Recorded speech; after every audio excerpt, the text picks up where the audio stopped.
ಎಲ್ಲರಿಗೂ ನಮಸ್ಕಾರ.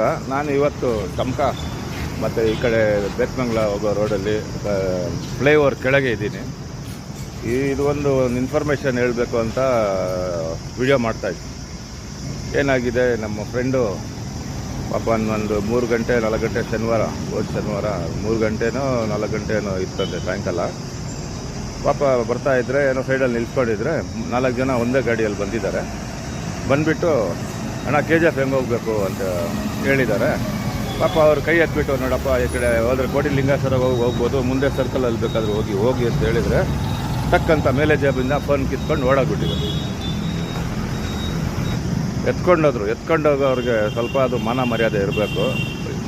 ಡೈರೆಕ್ಟಾಗಿ ಬಂದು ಈ ರೀತಿ ಮಾಡಿದ್ರೆ ಒಂದು ಫೋನ್ ಕಳ್ಕೊಂಡ್ರೆ ಎಷ್ಟು ಕಾಂಟ್ಯಾಕ್ಟ್ಸ್ ಇರ್ತದೆ ಅವ್ರಿಗೆ, ಎಷ್ಟೋ ಜನ ಏನೇನೋ ಇದೆ ಪ್ರಾಬ್ಲಮ್ ಫೋನಲ್ಲಿ ಅಂತ ಹಲ್ಕ ಕೆಲಸ ಮಾಡಬಾರ್ದು ಯಾರನ್ನ. ದಯವಿಟ್ಟು ಇಲ್ಲಿರೋ ಲೋಕಲ್ ಏರಿಯಾದಲ್ಲಿ ಯಾರನ್ನ ಇದ್ದರೆ ಈ ರೀತಿ ನಡೀತಾ ಇದೆ, ದಯವಿಟ್ಟು ಮೇಲೆ ಜೇಬಲ್ಲಿ ಫೋನ್ ಇಡಬೇಡಿ, ಪ್ಯಾಂಟ್ ಜೇಬಲ್ಲಿ ಇಟ್ಕೊಂಡು ಅಷ್ಟೇ ಹೇಳೋಕ್ಕೆ ವಿಡಿಯೋ ಮಾಡ್ತಾಯಿದ್ದೀನಿ. ಮಾಡೋರಿಗೆ ದೇವ್ರು ಚೆನ್ನಾಗಿಡಲ್ಲ, ಯಾಕಂದರೆ ಯಾವಾಗ ದಿನ ಅವಾಗ ಸಿಕ್ಕಾಕ್ಕೊಳ್ತಾರೆ. ಅವ್ರ ಬಗ್ಗೆ ಏನು ಹೇಳಿದ್ರು ವೇಸ್ಟು. ಅದಕ್ಕೋಸ್ಕರ ನಾವು ಜಾಗೃತ ಆಗಿರೋಣ. ಮುಂದೆ ಜೇಬಲ್ಲಿ ದಯವಿಟ್ಟು ಶರ್ಟ್ ಮೇಲೆ ಮೇಲೆ ಜೇಬಲ್ಲಿ ಇಟ್ಕೋಬೇಡಿ, ಪ್ಯಾಂಟ್ ಒಳಗೆ ಇಟ್ಕೊಂಡು ಡ್ರೈವ್ ಮಾಡಿ. ಧನ್ಯವಾದ.